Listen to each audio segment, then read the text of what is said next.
Richard, welcome back to the podcast. Glad to be here. Thanks for having me, Erik. So, Richard, we're talking in mid-June, and David Sachs just hosted a fundraiser for Donald Trump that had a surprising amount of Silicon Valley showing. You know, in 2016 and even in 2020, there was barely any Trump support, or certainly no explicit Trump support. But it feels like there's now actual Silicon Valley support for Trump. It's still probably a minority, but among a lot of the CEOs I know or venture capitalists, it's much more than I would have expected. And the reasons they'll claim is because they like Trump's policies on the economy, they like Trump's foreign policy approach, and he's actually, said some good things about crypto and AI, and just generally seems more kind of encouraging of Silicon Valley. They don't like his aesthetics, or they don't like being seen to support his aesthetics or morals, but they're willing to bite the bullet this time. What do you make of it? Yeah, it's sort of one of those things that's overdetermined. So the Silicon Valley, a lot of people didn't like wokeness. A lot of people were sort of fed up with what's going on in San Francisco. At the same time, the liberals have gone the Democrats have gone further left on economics. Just the way they talk about rich people and so forth has just become sort of, even Biden's coming out saying things that'll never get passed, but things like a wealth tax. I mean, these things are getting floated around like they're serious ideas. And then they were in a time of sort of ferment and technological innovation, and just the Democrats have become sort of reflexively anti-tech and pro-regulation. You talk about AI and you talk about crypto. Yeah, it's just reflective at this point. Whatever technology comes about, a small example that some people might have missed is prediction markets. So the Democrats on the CFTC, the ones appointed by Democrats, the commissioners, all voted recently to basically ban most kinds of prediction markets, and the two Republicans were against it. Now, we don't see that as a hot button political issue, but it's there's a kind of just a reflexive anti-market sort of force on the left. So that's there. I think Trump is just sort of, benefited from not being on Twitter. I mean, if you follow the things he says on Truth Social, it's just insane. I mean, he's getting sort of crazier and crazier. But I think these people just don't see it. I mean, they're all on Twitter all day, and I wonder what it would be like if Trump was on Twitter himself and talking about locking up all his enemies and just coming across as a crazy person. But he's helped a little bit by that. The narrative from the media about Trump went from he's so intolerant in 2016 to like he's a threat to democracy in 2024. And I think the threat to democracy narrative isn't that ridiculous, but people from what I've seen in Silicon Valley who are right leaning just don't buy that at all. And so maybe just that focus on Trump, maybe that's helping Trump in the general election too. But the idea that Trump is sort of a racist and a this kind or that kind of phobe, I mean, that's sort of fallen by the wayside. Yeah. And you had a post where you talked about your political evolution. And if I was to summarize, you were very critical of wokeness and still remain sort of, critical of certainly left-wing economics, but then also any sort of egalitarian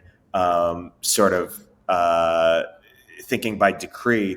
But you've sort of got disillusioned by the right too, because of its sort of embrace of Russia and Putin during Ukraine, but then also, or probably more prominently, because of its sort of response to COVID with the sort of anti-vax stuff. But then more broadly, just what that is evidence for you is just this IQ problem or this human culture problem where the right is both dumber and kind of less ethical in your view.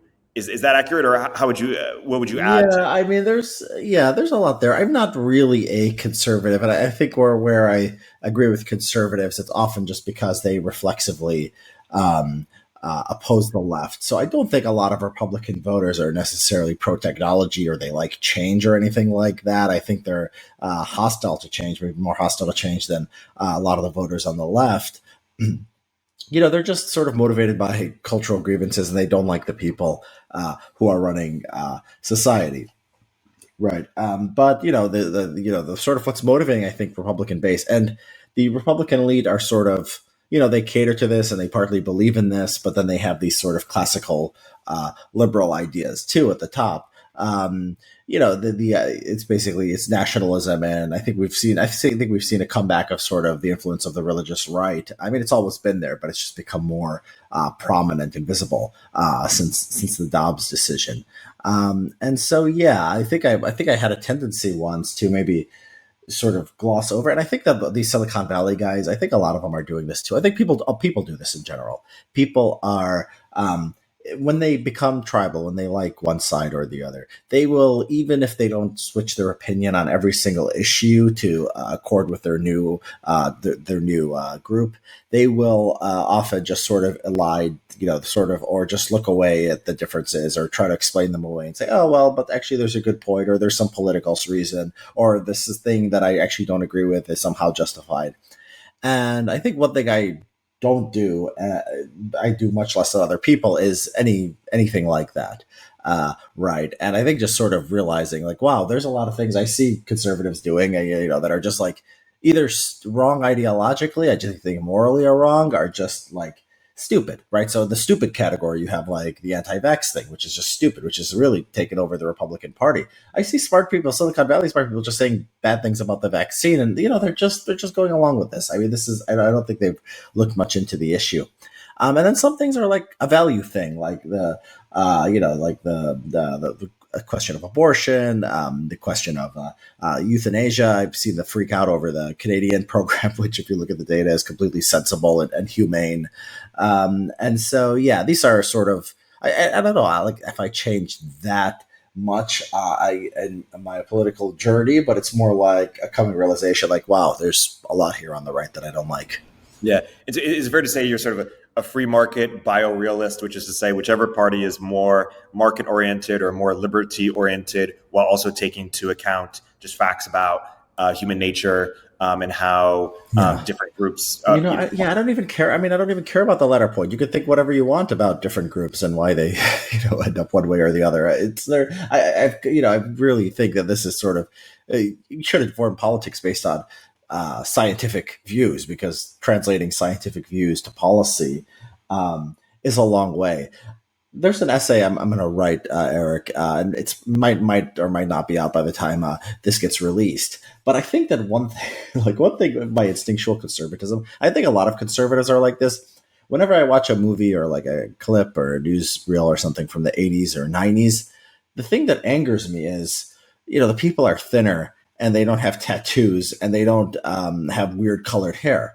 And like, I think a lot of people become reactionaries just that way. They remember that people didn't look so stupid and weird when they were younger. And then they just become a Republican, and they think, oh, Biden is destroying the country by importing illegal immigrants, and the inflation is out of control, and make America great again. And like, there's no connection with this thing, and all your views that you've now come to, but it's just a sort of a reaction.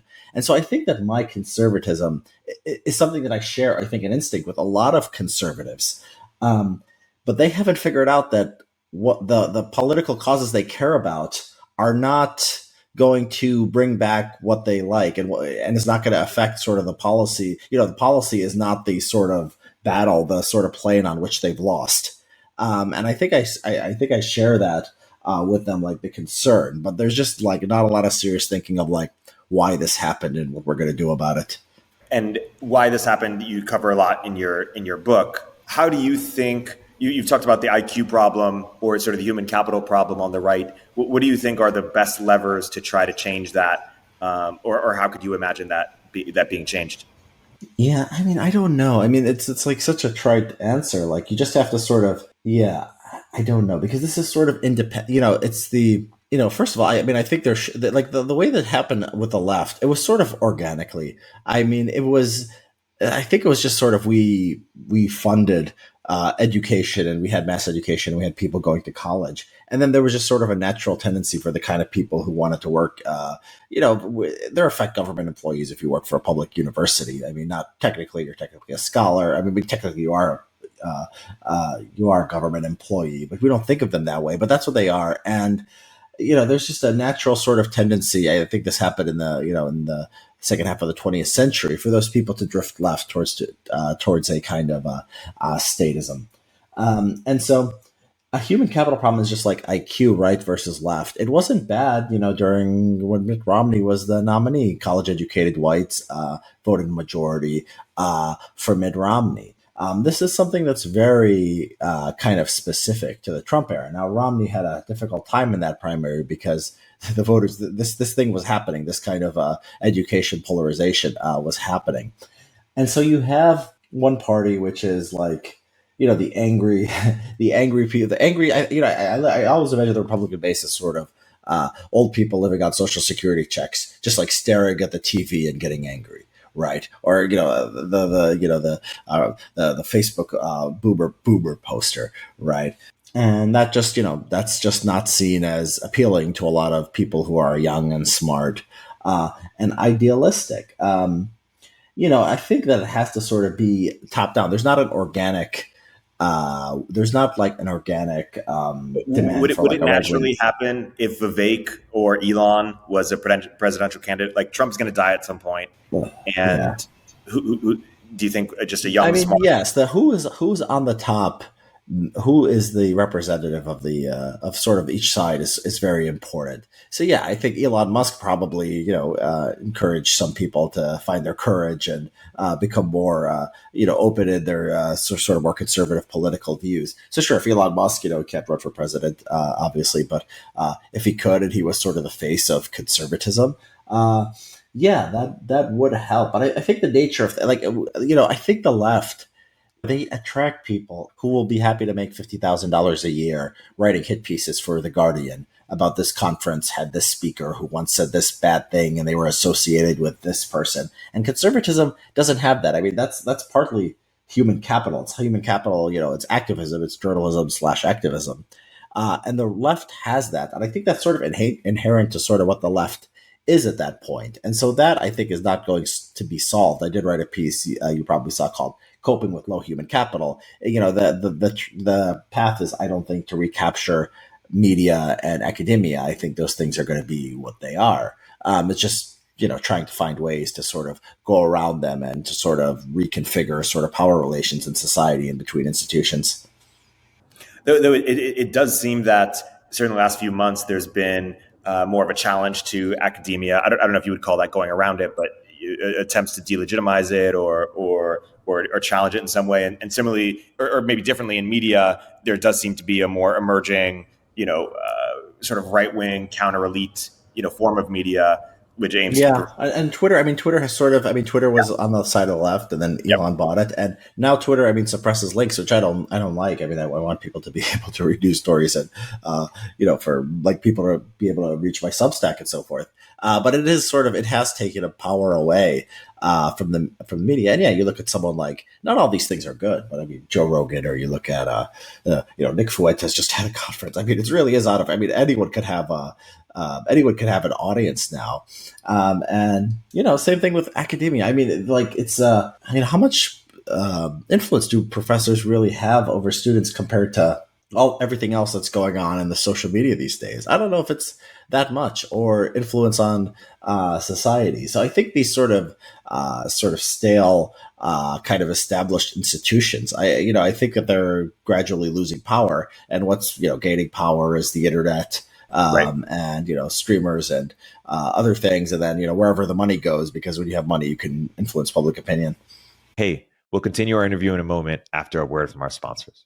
Today, I want to make a bit of a personal appeal to anyone working on a SaaS app or website. If you spend any time on the internet, you probably have interacted with chatbots in the bottom right corner of sites. Most are really annoying. AI is making them better, but still I often just get really useless generic answers out of these and end up just wanting to talk to a real human. It felt to me like AI shouldn't just make chatbots marginally better at text responses, but that they should enable a new type of web assistant, something that feels like you're talking to a human support agent who is co-browsing alongside you.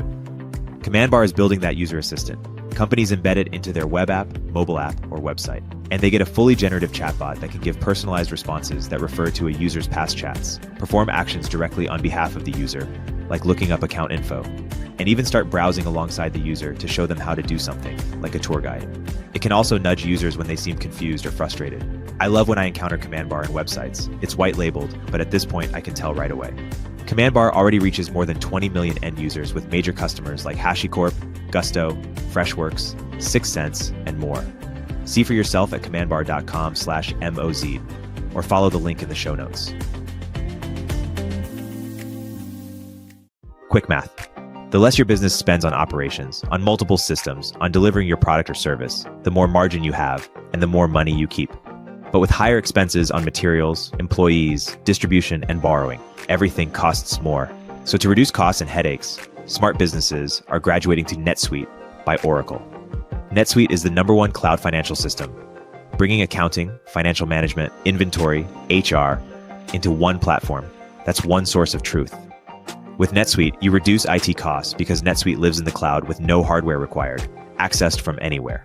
You cut the cost of maintaining multiple systems and improve efficiency by bringing all your major business processes into one platform, slashing manual tasks and errors. Over 37,000 businesses have graduated to Netsuite, so do the math and make the move. Startup founders and execs running scaling businesses know all too well how easily their systems break down and expenses skyrocket. Netsuite is a proven way to cut costs and boost performance. And by popular demand, Netsuite has extended its one-of-a-kind flexible financing program for a few more weeks. Head to netsuite.com/Zen. That's netsuite.com/Zen. netsuite.com/Zen. You've written about how there's some element of religious thinking that just kind of repulses you or repels you because of the sort of illogical nature. And I think maybe Tucker Carlson has embodied this recently, judging by some of your tweets. But I'm curious, Tyler Cowen calls himself a pro-religious non-believer. Do you have more appreciation for sort of them when it comes to, or in light of sort of the fertility statistics? When you look at certain groups and how they procreate, and you've written a lot about our fertility crisis, is becoming religious potentially a solution or no? There's a lot of ways in which religion is a positive force on society. Now, there's some things that I just dislike, like the Catholic sort of philosophy of life. I wish we could excise that part for abortion and euthanasia, especially euthanasia. I wrote a piece recently. I just have such a reaction to the idea that government forces people to live. To me, this is the fundamental. The right to suicide is the first and most fundamental right. Deciding, yes, A or B, I exist or I don't exist. This is the most fundamental right. And given the state of society and how people keep or lose their dignity and are hooked up to machines for decades and decades, I just think it's so important. Not that euthanasia is that live of an issue in the U.S., but their conservatives are so opposed to it, they're just following Canada, very closely and then getting upset on what's going on there. So there are things in, conservatism that, genuinely hurt people and are bad for society. And then instinctually, I'm not religious and I just don't have, the ability to sort of sympathize or really just put myself in the shoes of somebody who has that worldview. It's just very difficult for me.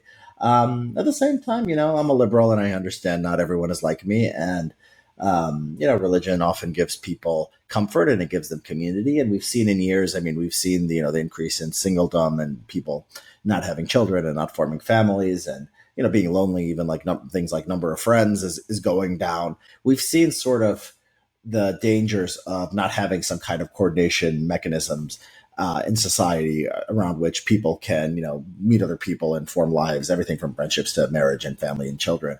And so, I'm not hostile to religion. I think it, it has some bad effects on specific policy areas.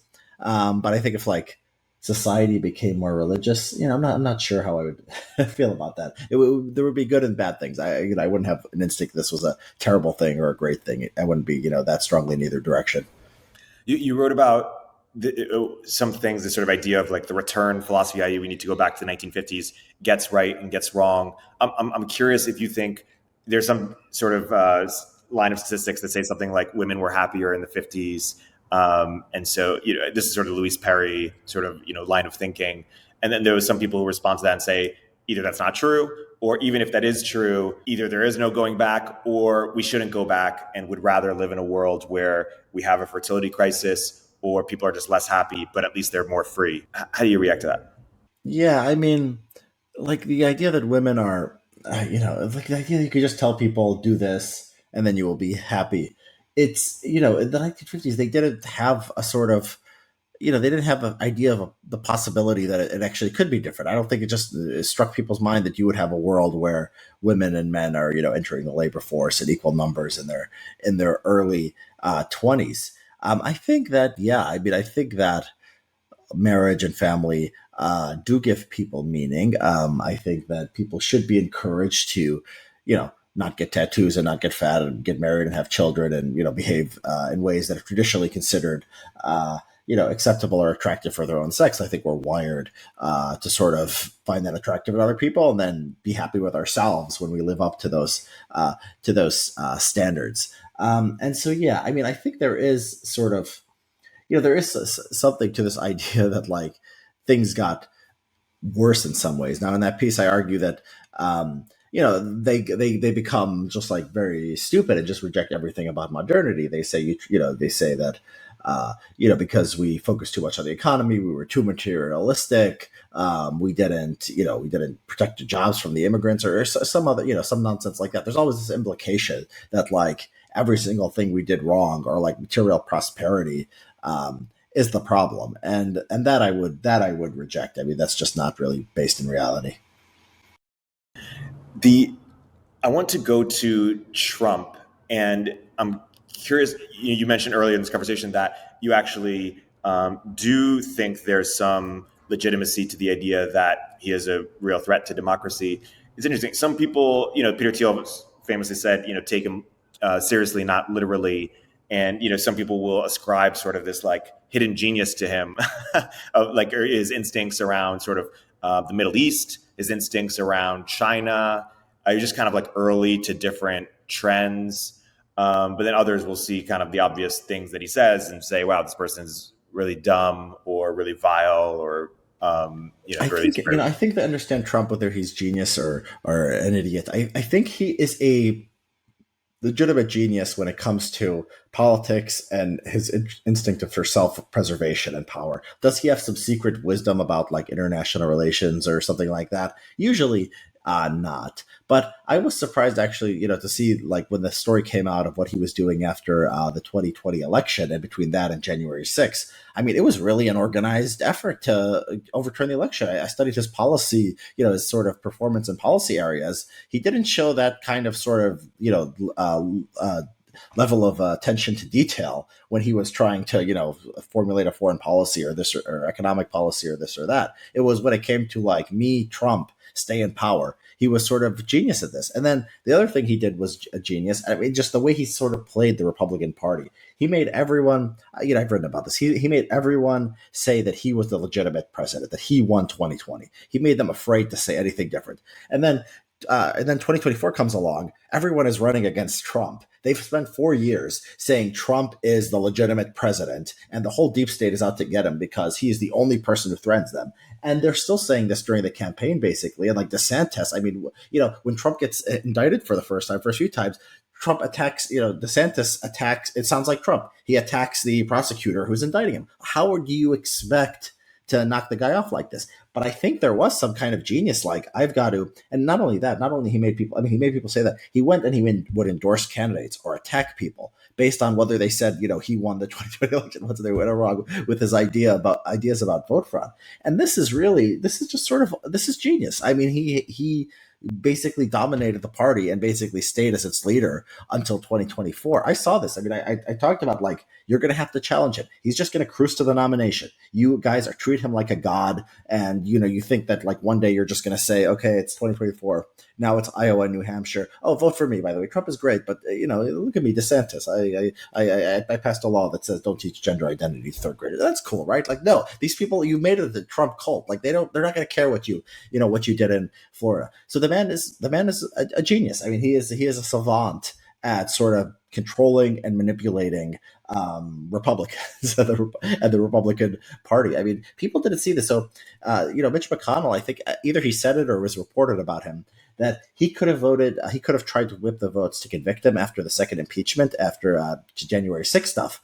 But they just assumed that he would just go away. That after January 6th, I mean, you remember like all these companies were like saying they weren't going to donate to like Republicans who even voted not to certify the election. It was like there was like all the walls were closing and everyone was like, Trump was such an embarrassment. Even people like on Tucker the next day would say, oh, it's so terrible what happened the other day.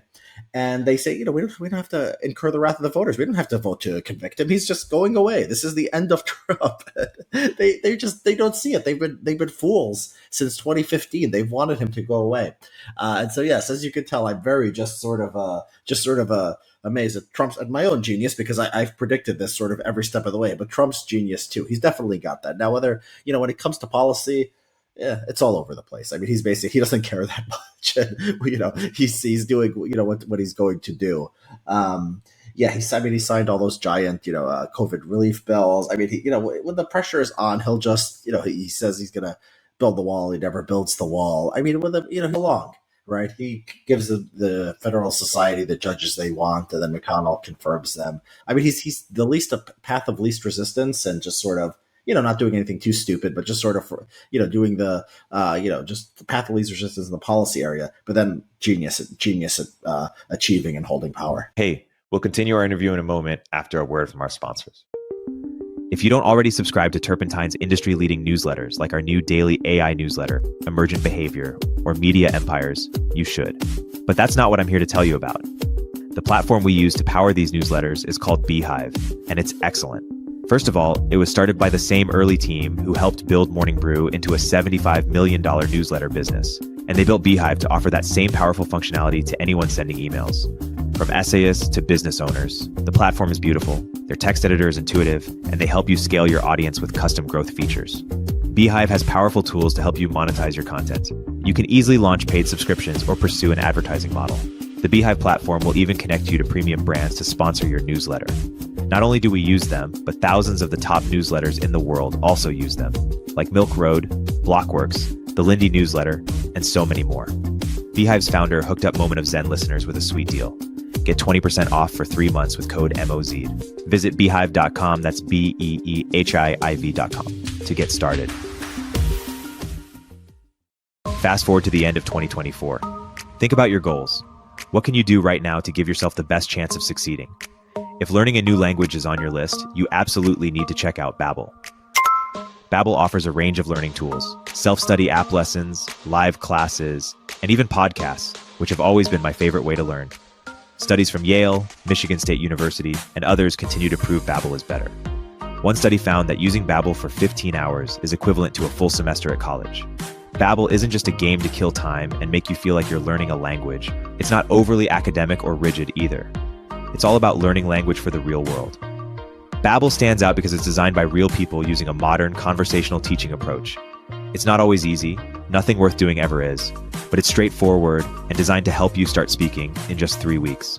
With Babbel, I was able to brush up on my intermediate Spanish to ramp up for travel to Argentina last year, and was able to set clear goals based on how much time each week I wanted to practice. Join millions of Babbel language learners across all age groups. Here's a special limited time offer for our listeners. Right now, get up to 60% off your Babbel subscription, but only for our listeners, at babbel.com/Zen. Get up to 60% off at babbel.com/Zen, spelled BABBEL.com/Zen. Rules and restrictions may apply. Hey all, Erik Torenberg here. I'm hearing more and more that founders want to get profitable and do more with less, especially with engineering. Listen, I love your 30-year-old ex-FANG senior software engineer as much as the next guy, but honestly, I can't afford them anymore. Founders everywhere are trying to turn to global talent, but boy, is it a hassle to do at scale, from sourcing to interviewing to on-the-ground operations and management. That's why I teamed up with Sean Lanahan, who's been building engineering teams in Vietnam at a very high level for over 5 years to help you access global engineering without the headache. Squad, Sean's new company, takes care of sourcing, legal compliance, and local HR for global talent so you don't have to. With teams across Asia and South America, we can cover you no matter which time zone you operate in. Their engineers follow your process and use your tools. They work with React, Next.js, or your favorite front-end frameworks. And on the back end, they're experts at Node, Python, Java, and anything under the sun. Full disclosure, it's going to cost more than the random person you found on Upwork that's doing 2 hours of work per week but billing you for 40. But you'll get premium quality at a fraction of the typical cost. Our engineers are vetted top 1% talent and actually working hard for you every day. Increase your velocity without amping up burn. Head to choosesquad.com and mention turpentine to skip the waitlist. We still have plenty of time before the election, but you have to pick in mid-June. You have to put your odds on Trump versus Biden. What would you put? And more importantly, how would you, if you had to guess or predict sort of the major differences between a Biden presidency and a Trump presidency in terms of its impact on the U.S., what might that be? I think, the betting markets are really confident about Trump. They give him 55, 60%. I tend to think that's a little, high, but it's not too far off. Maybe I'll take the low end of that. And, which way we go is maybe just whatever the economic news in the coming months. Yeah, Trump has become, he's like, it's a problem with Biden because in all the polls, all the senators in running states do better than Biden is doing. They're all outrunning him. It's not that the polls show people love Trump. It's that people think Biden is senile. People think Biden is just completely out of it. I mean, I think that that's sort of what the left is in denial about.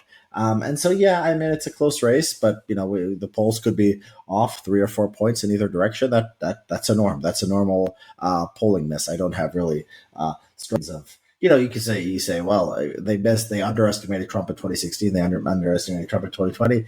That logic is not good because in 2022, we were saying they underestimated the Republicans the last few times, and actually their polls were probably underestimated the Democrats a bit in the last midterm. So you never know. It's hard to predict based on the direction of the error. So what a Trump presidency or what a Biden presidency means, we're going to get some. The technology sort of regulation, I think, is a big deal. So, the administrative state can do a lot on things we've talked about, crypto, prediction markets, AI. You're basically going to have more of a laissez-faire approach if the Republicans are in power. And that's also just sort of judges, the really Republican control of the judiciary. I mean, one of these other liberal judges their health might not hold up or whatever. I mean, you're going to have 4 more years of Trump appointing judges and because if Trump wins the presidency, there's almost no way they don't also have the Senate. You're going to get sort of I think a tech accelerationism. I think you're going to get sort of Israel just being able to do what it wants in Gaza. I mean, I think that there's some confusion here about what kind of President Trump will be on Middle East policy. I think that if you paid any attention to the first administration, you should not be confused. And, if you're voting for Trump as sort of like the anti-war candidate in the Israel-Gaza situation, I mean, I think you're probably misinformed and you're probably going to be disappointed there. The China stuff, it's probably going to be, less different than most other areas. It seems like Democrats and Republicans both want to get tough on China. I'll be interested to see what the cultural impact will be. I think, so people will, when Trump won in 2016, there were these giant protests, watching them on the news in like New York City and all these places. And people were really upset. And it sort of became the cultural energy became frantic. You watch, the Emmys or like a late night TV show. And it was all like, we're living under fascism. We're all going to die, this and that. That was still there. I mean, 2020, it still hadn't burned out. 2020, obviously, we had George Floyd and we had, it was probably the peak of the craziness. But I think that what happened was it was like a TV show that had the same cast of characters for too long and people lost interest. So we had Trump 2016, we had Trump 2020, Trump as a nominee in 2024. You have another threat of a Trump presidency. And I think it's like very hard for people to maintain that frantic energy for a long period of time. And so like the media is saying, oh my goodness, Trump is saying he's going to arrest all his enemies and this and that. And they're freaking out about it, the people within Washington and sort of the establishment media and, government bureaucrats and employees and so forth. But the cultural energy is just not there. Like Trump is like hanging out like at UFC. I mean, Trump is doing this, Trump is doing that. I mean, he's hanging out with I think it was some streamer, Jake Paul or something. And and like 2020 sort of would have been unthinkable. Like anyone would have been canceled even though Trump was president. Like if you hung out with the president, you would get sort of canceled. It was like the cultural force was like that strong. And he's just there. He's just in the culture. He sort of became normalized and sort of harmless. And so, yeah, we might be entering an era of like, I think this will happen if Biden wins, too, where it's just like it's been the same cast of characters for too long, sort of the frantic energy of, I don't know, 2014 to 2020, 2021 burned itself out. And, I hope we have a somewhat less politicized era. Yeah. Do you think Jews go to the right and sort of as a clear block, or is it still mixed? I would think so. I would think they would go more to the right. There was one poll I saw that suggested not, but then then that got a lot of attention on Twitter that said they were, I don't know, still 75% going to vote for Biden or something like that. I would be surprised if that's true. I looked for some other polls and the results were much, much closer than that. I mean, yeah, anecdotally, it seems. Anecdotally, look, there's people whenever they have some kind of ethnic background and it's involved in a geopolitical conflict. A lot of people will have their politics sort of center around that issue, right? And so, traditionally it was Democrats and Republicans were about equal in their support for Israel. Now there is a clear partisan split, and that has to have an influence. So anecdotally, we see people like Bill Ackman and so forth who say, I was a Democrat, and now my eyes have been opened, and I see this anti-Semitism, and I see how it's connected to DEI and all this other stuff. That's anecdotally. There's a few of these guys. I would be surprised if it didn't, affect the general population. So I don't know. I think if Trump didn't get like 40% of Jews, I think I would be surprised. Who knows? I mean, Jews have a very high intermarriage rate. So, there might be a lot of people now with, 1/8 Jewish ancestry or something, and they're answering polls and they say they're Jewish, but then, they're just liberal white people in other ways. So yeah, you'd have to look into that a little bit because the secular Jews had, for a while have had an intermarriage rate of like 50%. So who actually is Jewish and what is the Jewish community is actually sort of a complicated question. I think the most Jewish Jews, the ones who identify most with their community, I'd be surprised if they didn't shift Republican in the coming years. Yeah, it's interesting. I'm Jewish. My dad is Israeli, and I find myself often disagreeing with American Jews a lot.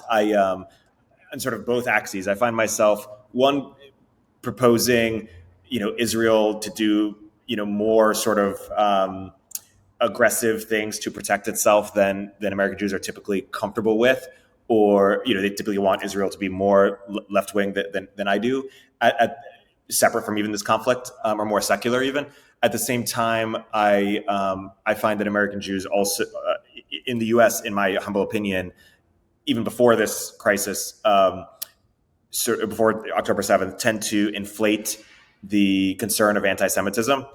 Yeah, and I wonder if anti-Semitism in the U.S., not to say Europe or elsewhere, is mostly a form of anti-whiteness, but we've just been so conditioned to ignore anti-whiteness or sort of this power, oppress or oppressed. It just fits into the, sort of kind of left-wing sort of paradigm that Jews have often supported when it was other groups.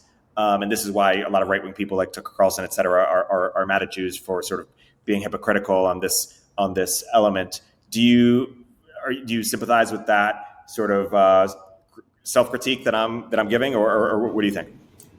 Yeah, the anti-Semitism thing. I mean, I think it's just from a completely fair sort of neutral observer perspective. The idea that these protests on university campuses and so forth are motivated by anti-Semitism, I don't buy that at all. It's oppressor-oppressed framework. It's seeing as whites versus non-whites, and like the number of things that like there's all these protests, and you can build a narrative from like individual videos. I mean, it's like I saw one guy's like this guy is like praised Hitler during this college protest, and it was like one black guy who looked like he probably wasn't even a student. He comes in, he says, Hitler was right or something like that, and then everyone's like sort of looking around uncomfortably. It wasn't like everyone in the protest was like chanting for Hitler because these are leftists. These are leftists. I mean, it is a thing. They're not genocidal, looking for the minority group to go bash their heads in. They see Palestinians as the victim, and they fit it into their worldview. Now, I mean, it's very interesting that you see, Congress having hearings on anti-Semitism and invoking civil rights law and all this and saying, there's a hostile environment for Jews. I think that's probably politically, the smart thing to be doing, because what, like, it's just the currency is like who could be the biggest victim. And like, if you can say, okay, our group is, the one being discriminated against, this is even going to reach a lot of Democrats who are Jewish or who are sympathetic to Israel. So it's a smart political strategy. But the idea that Jews are facing, you see crazy things. I mean, you see hysteria. I mean, it's like I saw one guy like, you don't know how bad it can get in America. Come to Israel where you'll be safe. I don't think you're going to be safer in Israel than America. I think that anyone who thinks that is sort of has lost their mind. But yeah, I think people do believe this, though, and that's bound to have a political impact. This question is even known. The streets call it victim blaming, but it is, any curious person can't help but ask, why are Jews discriminated against everywhere they go? Is it fair to say some combination of like they do so well, so people are jealous, but they're also so insular and really support each other, so people feel like they're not assimilating, and thus, like what do you think, or is it really there are no causal explanations that are instructive or helpful? Why do we think it doesn't seem that a minority religious group in Europe, like medieval Europe, that's like economically successful? Like, I don't think there's a lot like, people are xenophobic and they're jealous of successful groups, and Jews have been sort of a wandering minority without their own land who have done well in European countries. I don't think it's that sort of mysterious, like the history of like anti-Semitism in Europe. And then when there's, and then when you have the Enlightenment, when you move away from Christianity and sort of these, pre-modern ways of looking at the world, the anti-Semitism sort of clears up. So you have Napoleon and the American founders, and they were all, either, they were, philo-Semitic in many cases. And so this is not, that hard to explain. I think there's like, there's like a anti-gypsy prejudice. I mean, you have from the other direction, you have a minority group in Europe that's been poor and sort of, dependent on society, or known for crime and stealing and so forth. And they're not well liked, but, there's not a lot of gypsies in Hollywood or academia writing books on anti-gypsyism. It's just a prejudice that's there. So it seems like a minority group, they do well or they do poorly. People, I think anti-gypsyism is probably just as universal as anti-Semitism. They're just not as successful, and so people don't what about talk Asians? about it. Asians are also very successful. Are they as discriminated against, or do they do Well, different? I mean, yeah, in places where they have a long history of being a successful minority, yeah, I mean, in these Southeast Asian countries. So it's another good example. You could just say when you're a minority group and you're, especially when there's a religion, there's an ethnic difference, and especially when there's a religious difference, people don't like you. And then in the Muslim world, I mean, you have the same thing, and then you have sort of, there's parts of the Quran that are very sort of explicitly, directly connected to anti-Semitism. Much of your audience probably knows the lines. And so, yeah, you give a religious sort of sanction to it, then yeah, it's not too hard to explain. Yeah, it's interesting. Zooming out a little bit, you wrote about how in one of your pieces, this idea of like calling people demons is bad. And I've gone back and forth on this idea of like, the Midwit curve, right? Is it like, the sort of, excessive rationalism, like mistake theory as opposed to conflict theory? It feels like sort of the dismissively, it's sometimes dismissed as like Redditism or something, approach to arguments. I'm not sure if that's on the middle of the bell curve or the right side of the bell curve, because I've very smart friends who are both more, are both sides. Like one is evaluate everything on its merits, and the other is like, no, there's a side that's directionally right, and there's a side that is wrong, and you need to be on the good side, and there's like a spectrum there. And I'm curious how you think about that. Yeah, I mean, so I recently rereading a little bit of I had read at the recommendation of a friend. I read a collection of essays called The Romantic Manifesto. And so I had read is probably one of the most famous people for sort of painting a picture of villainry that right-wingers can really get behind and that appeals to them. And I think that when I hear demon, I think I'm more. It's my reaction is less about the sort of less about the sort of the idea of whether it's it's too much of attacking the other side or too personal. More, it represents a sort of it more that represents a sort of pre-modern, sort of primitive worldview. Like Alex Jones, like, it's not metaphorical. Like, you have to check whether the person is metaphorical or literal. Like, there's a clip I've seen of Alex Jones where he's like, no, they're literally demons. This is not a metaphor. I mean, he goes into it and he gives details. So a lot of these people believe that they're literal demons. I mean, Tucker Carlson, he had when he listened to him talk about UFOs, he believes there's, evil spirits in the world. And so that I reject, just because I believe in the Enlightenment and I don't believe in, magic spirits fighting on this earth. But then I think your question is sort of getting at is more along the lines of like, how much should we think our opponents are just motivated by bad things, or they have evil instincts, and how much should we just think that they're making mistakes? And that's a more complicated question. I think right left is too crude. Like, I dislike that. But if you want to just make it just sort of zoom in a little bit more, that's like too, it's too high of a level, right left. Capitalists versus socialists, right? Egalitarians versus anti-egalitarians. These things sometimes cross, right left lines. If you do that, I'm more comfortable saying, no, just some people are just directionally wrong and you should not be listening to them. Right. And then I guess I wonder if you have sympathy to the idea that, like, are Alex Jones and Tucker Carlson just directionally right on some things or a bunch of things that, even though they're literally wrong, anyone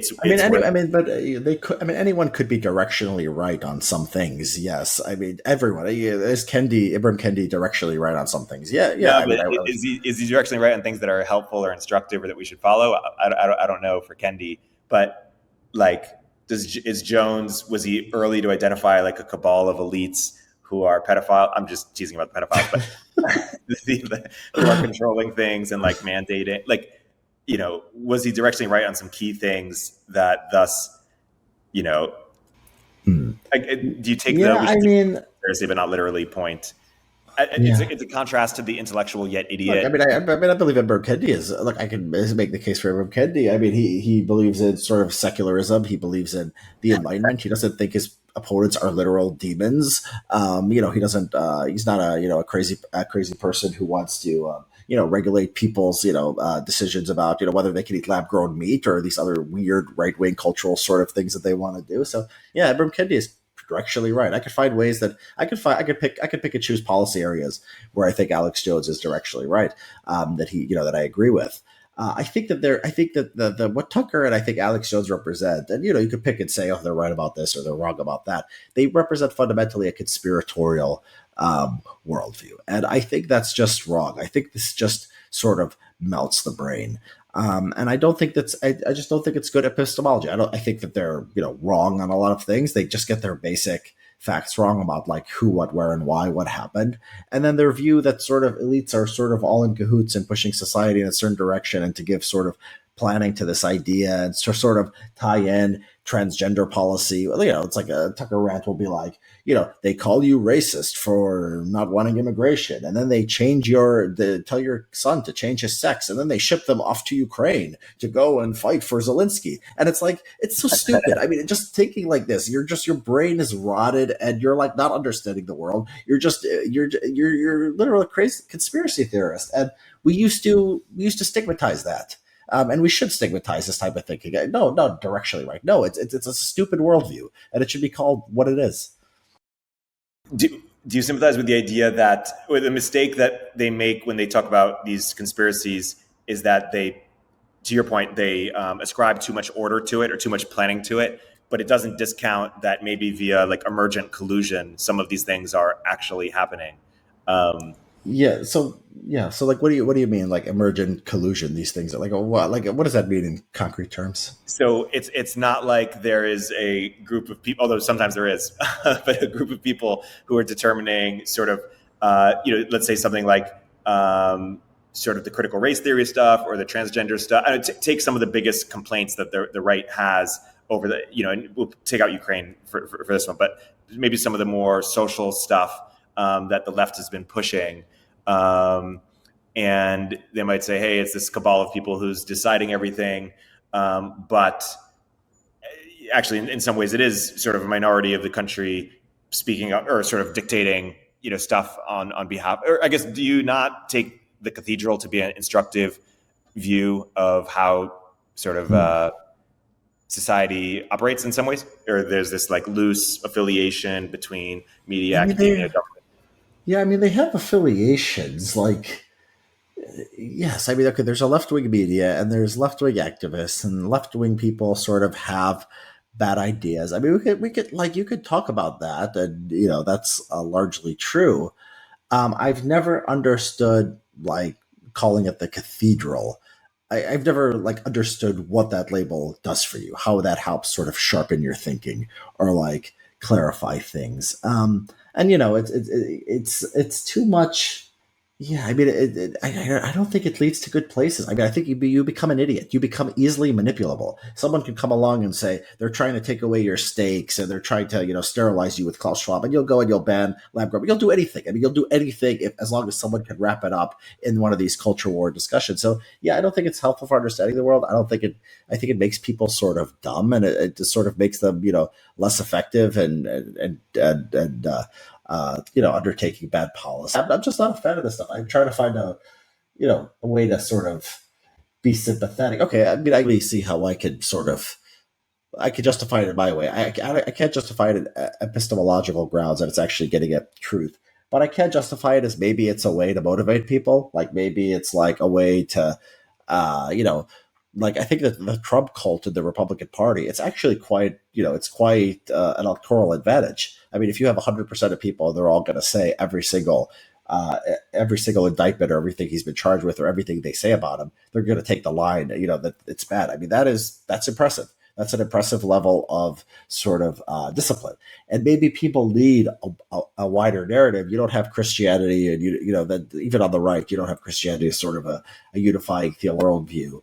But you need something, and maybe just like the leftists are evil people all pointing in the same direction and doing evil things. Maybe that motivates activism, that motivates people to give money, and if you want Republicans to win, maybe it makes sense. So yeah, there's perhaps a practical case for this, but I do think it hurts. We talked about the human capital problem. I do think it's repulsive to high human capital. So you have to sort of balance all these things. Yeah, I mean, would you say that Elon has become more conspiratorial in the last year or so? And do you think that's a negative development or a positive one? Yeah, I don't know. I think Elon, I mean, he's sometimes sort of, I don't know, a little bit maybe sloppy. I don't know if he's conspiratorial. I'm trying to think back if I remember him saying anything. Can you think of an example of this?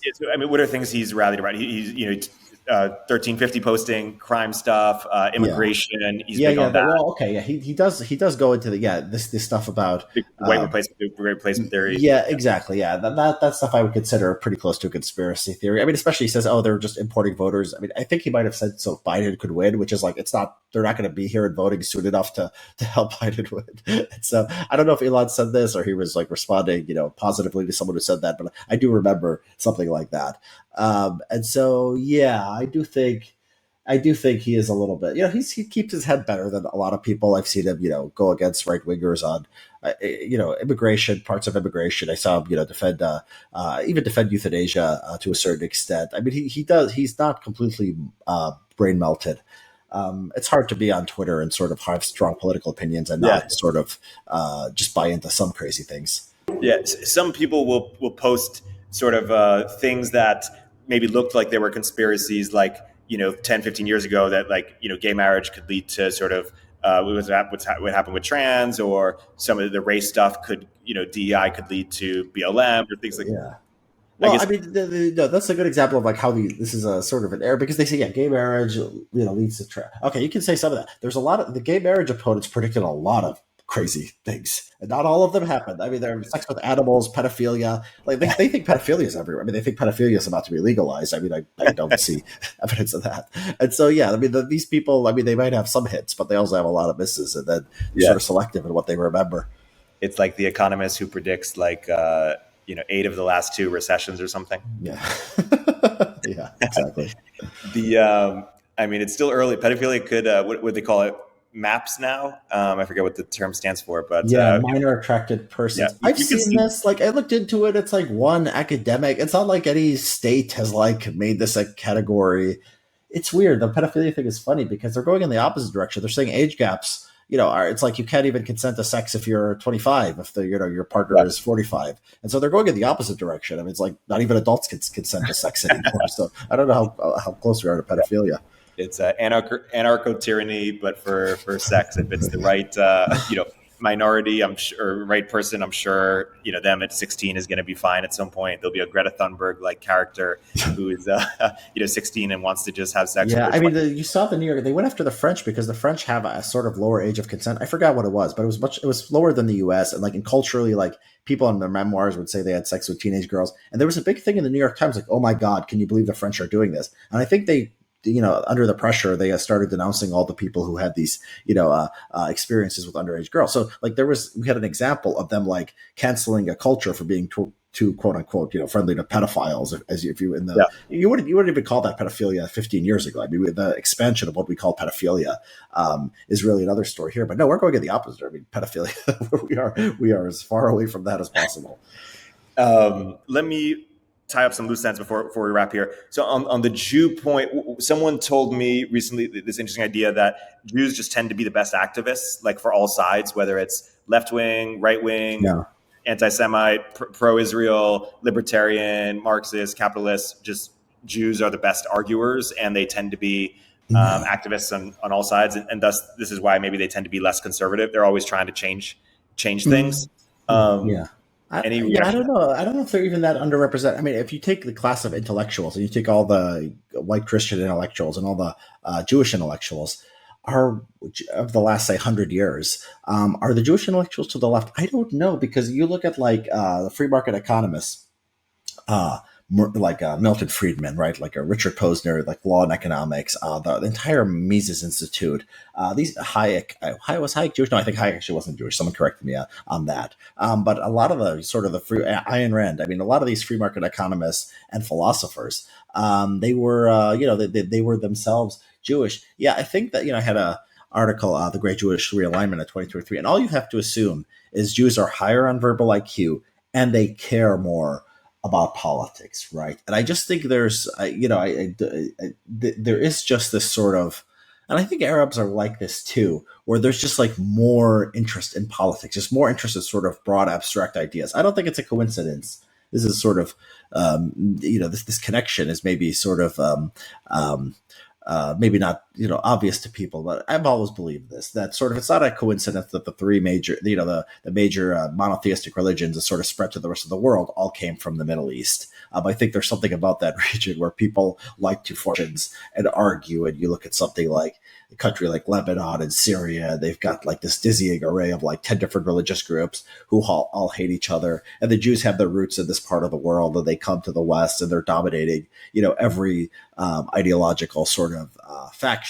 Even the anti-Semites. Ronan's is, one of the smartest anti-Semites now, is himself Jewish. And so, yeah, I mean, there is something to this idea that, once you had sort of, it's emergent from a free society. Yeah, Jews were going to dominate sort of the intellectual space. Yeah. Two more questions and we'll get out of here. One is Silicon Valley, Alexander Wang, CEO of Scale AI, just tweeted about how he's going to not hire based on DEI and just purely on merit. And a lot of other CEOs are starting to step forward as well. Do you think that we should operate like France, where we don't even sort of track sort of gaps or racial categories when it comes to hiring? Or you had this interesting post where you talked about how Black nationalism is the only sort of thing that actually matters when it comes to DEI. What's your perspective on this? Yeah, I wrote a piece, something about the French, colorblindness is like a second best solution. Yeah, I mean, I don't know if government needs to enforce it, but a norm that you don't even think about racial statistics. And government is actually the source of a lot of these statistics that get counted as sort of evidence of discrimination.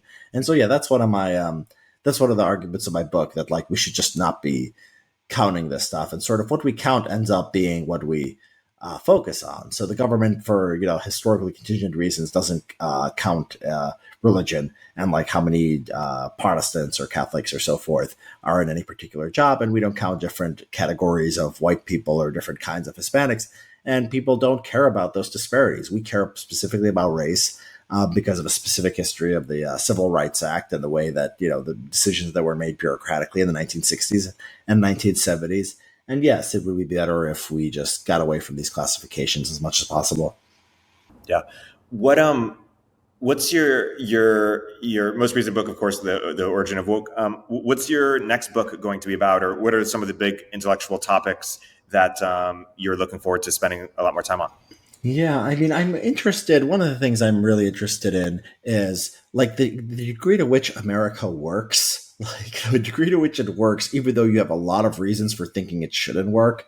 High crime rate. Inner cities are just like completely, war zones. Elites that are sort of dumb, and we see politicians who are just very stupid, and they all hate each other, and great polarization. And somehow this country just keeps working. I mean, our economic engine is sort of the envy of the world. We're growing much faster than anyone else in Europe, and we're demographically healthier, and culturally, I think we still dominate, and we're still important in international institutions, even though relatively you're probably going to lose power over time. And I have some theories about why this works, and I've touched on this a little bit. And I think that sort of this dynamic tension within society is healthy. I actually think that a lot of these things that seem like weaknesses, like the political polarization and sort of like the low quality of people going into politics, and maybe a few other things, and even like some of the violence and like the drug use. I think these things are sort of related to sort of our dynamism and our ability to sort of resilience as a society. So I don't know if that'll be a book, but I'll probably have a couple essays on that and see how it goes. It's interesting. It's sometimes hard to know whether we're succeeding in spite of something or because of it. Yeah. Yeah. It's not much. It doesn't get enough. It doesn't get enough thought. I mean, we really, especially the last 3-4 years, the American economy versus Europe. I mean, it's just such a, such a difference in performance. And yeah, there's not enough thought about this. I mean, this is something that people should understand, and we should try, can help us sort of cultivate. I think some of the things people want to do, they might, they often want more order. They want to bring, like our friend Brian Chow says, what has chaos and needs more order, what has more order and needs more chaos. People keep trying to bring more order to America. Maybe the chaos is the strength. Yeah, fascinating. By the way, just on immigration, is your view that we should, Brian Kaplan is an open borders person. You mentioned how he influenced your worldview. Are you an open borders person, or are you of the view that our immigration policy should be that of a company, which is if the person is good for our society, net positive, we should take them in, and if they're not, we should not. Which would then, you could then from there imply that like U.S. Immigrants are actually pretty good for what we have going on here, but Europe actually does have an immigration problem in terms of the people that are immigrating and how they're immigrating and how they're not assimilating and the sort of human capital. Or do you think that Europe immigration problems are actually overstated, and are you an open borders person or sympathetic to that? Yeah, I mean, I'm not like a big into like, I don't know, like open borders. It's such a I don't identify with that because it always has to depend on historical context, and it always has to depend on sort of the nature of the immigrants and how many and what exactly is happening in the world. I'll say sort of directionally which way I think American policy should be. I think American policy should be more open to immigration because I think a lot of the problems are exaggerated. I think that a bigger country, a bigger economy. I think we need low skilled labor. I think that there's no evidence that this is a bad thing or hurting the country, or there's very little evidence of that. And the crime wave that they keep predicting from immigrants, these dangerous military age males, immigrants go to cities and the crime rate pretty much always goes down.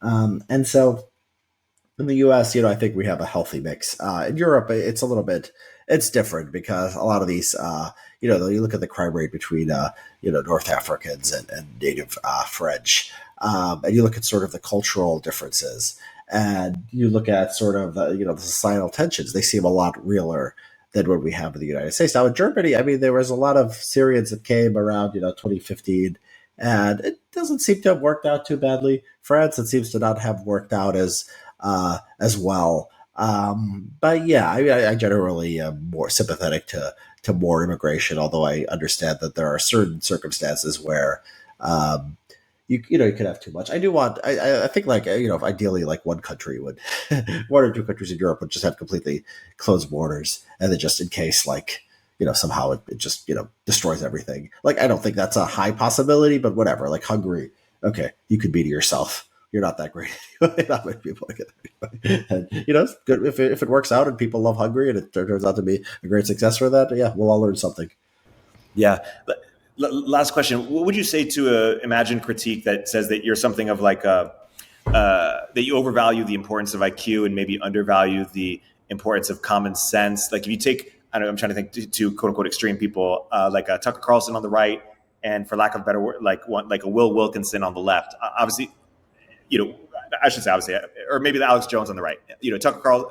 Will Wilkinson is probably much higher IQ than an Alex Jones, and thus I would take his perspective more seriously on maybe economic perspectives, although he's leftist, so maybe that's the wrong analogy, but probably less so on like social, like basically. I guess, do you take seriously the Nassim Taleb, like intellectual yet idiot? Like, sometimes high IQ people just come up with just dumb ideas or policies, but common sense people just have, or street smart, this idea they don't understand. They might use terms like demons or something, but they have just like a basic understanding of how things should operate. Or feel free to push back on this. Yeah, I don't think I love IQ as much as that critique suggests. Like, I'm not a big fan of. These people in like, Aporia, if you read that magazine, they have a thing about how great China is because they only select the high IQ leaders. And I was criticizing that article a lot. That's the best argument against IQ I've ever seen, the way that China is run. And it's a high IQ society with high IQ leaders. And it's not good. I mean, there's bad things in that selection process. I don't know why you have to go to Alex Jones or Tucker Carlson. Just like a normal businessman who built like, well, maybe these people are all Alex Jones fans at this point in time. But 20 years ago, they were not. They were more sane, and they had this sort of, salt of the earth American common sense. And like to take them over like a, sociology professor, like, yeah, that's great. I mean, the problem is, those people all became Alex Jones and Tucker Carlson fans, and somehow they became crazier than the intellectuals. Now it depends on the issue, and it depends on exactly which intellectual you're talking about, and so forth. But yeah, I don't just sort of blindly worship whatever group has the highest IQ. They should rule us. I mean, there are very specific problems to the left that come from not low IQ, but I think some really bad assumptions about the world, and some really bad moral values. And then you have on the right, you have your own problems. Like some of them are just, they have a scam problem. They have a sort of more lax moral standards. If you're going to compare, say, to conservative media space compared to the liberals. And yes, not being as smart is going to is going to have some negative impacts on your the mini culture that you build. But I see it like any other trait, not the be all and end all of human existence. Okay. Actual last question. Give me a couple of minutes on what you think about for the future of the right and the left in a post-Biden or Trump world, whether that's 2028 or whenever these guys die. Assume Trump wins 2024 and then he dies by 2028 or something. Do you have thoughts on how these parties evolve? Yeah, I mean, the Biden thing is interesting. I mean, I think each side has this sort of the question is how much the Democrats can hold. So, so I think I've made this analogy before. I might have even made it on this show, where Trump is like the sun, right? It's like a gravitational force in our solar system. And like you remove the sun, like how is Jupiter relative to Mars? Like it's like, okay, you all the rules don't apply to him. He's such an amazing force of nature.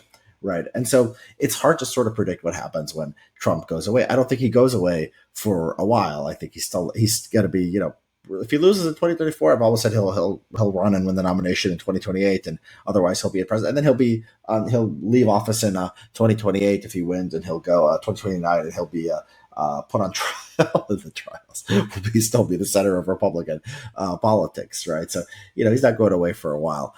I do think. Okay, so yeah, we can start with the Republicans.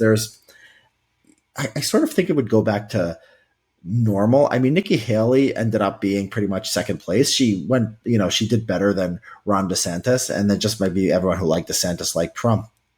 But I think that before Trump, it was like you always had these crazy people within the Republican Party, but they didn't have someone to coalesce around. He was just such a focal point that they all would coalesce around. And like, if you take that away, you end up with a problem. You end up with an issue where like the establishment Nikki Haley types are a lot smarter and a lot more competent and can sort of co-opt the sort of nationalist, sort of more conspiratorial right. So Ted Cruz was in second place in 2016. He's a person who straddles these two worlds, but mostly I would say is more of a movement conservative type from that perspective. And then in 2024, yeah, Nikki Haley was in second place. It could be just like Nikki Haley could be, the most likely nominee in 2028. I don't think that's unlike. I don't think it's necessarily DeSantis. I think charisma ends up mattering a lot more. So whoever ends up winning, it's going to be. I think Haley's just a more likable candidate to more people than DeSantis is. And so, yeah, you could just see sort of a normalization, like normal as in like crazy, like Republicans are crazy, but like the establishment is sort of in control, and then adopt some things, like co-opt some things from the nationalist right, like on immigration, on wokeness, and so forth.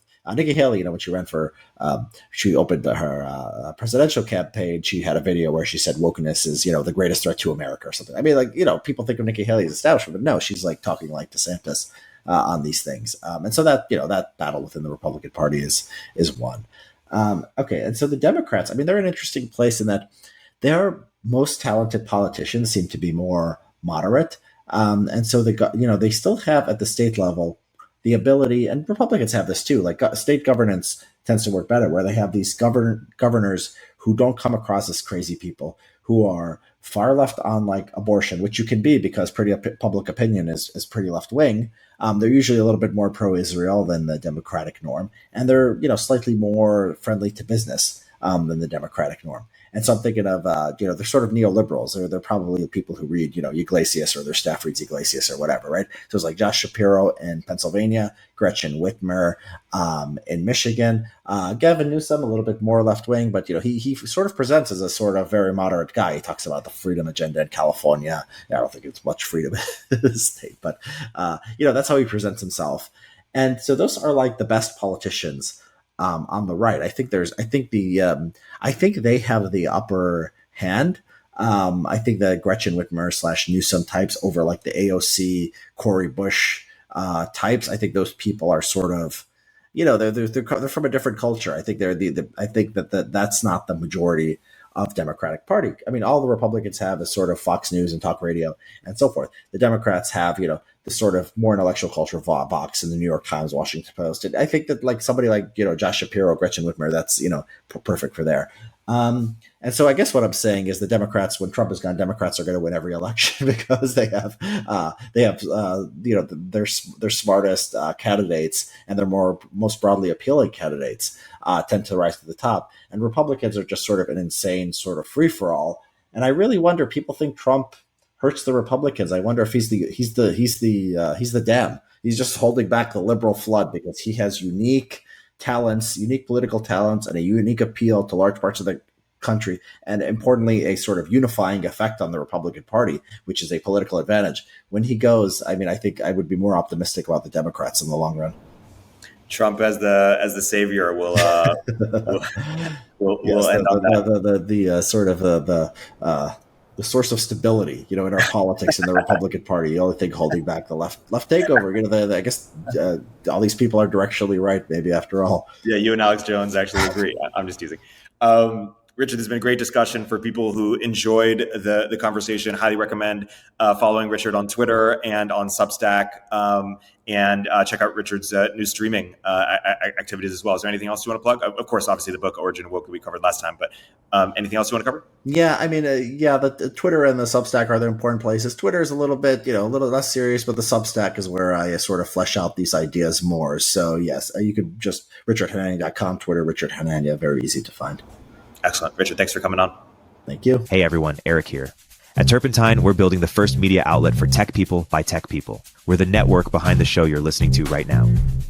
We have a slate of hit shows across a range of topics and industries, from our AI and investing cluster of podcasts to shows that drive the conversation in tech with the most interesting thinkers, founders, investors, and influencers, like Econ 102 with Noah Smith. We're launching new shows every week, and we're looking for industry-leading sponsors. If you think that might be you and your company, email me at erikaturpentine.co. That's ERIK at turpentine.co, and let's partner together.